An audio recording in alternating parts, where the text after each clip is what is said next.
बिस्मिल्लाहिर्रहमानिर्रहीम। अस्सलाम वालेकुम। Welcome to my channel.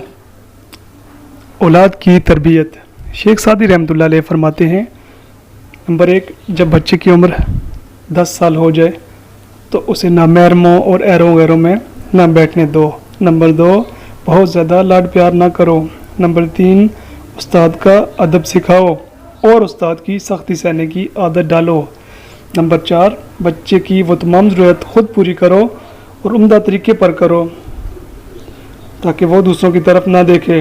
Number 5, शुरू में पढ़ाते वक्त तारीफ़ करो, हौसला अफजाई करो, शाबाश दो। जब वो इस तरफ राग़िब हो जाए तो उसे अच्छे और बुरे की तमीज़ सिखाओ और ज़रूरत पड़ने पर सख्ती करो।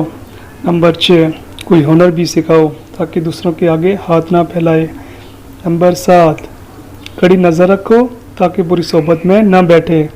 नंबर 8, अच्छे अखलाक की तालीम दो।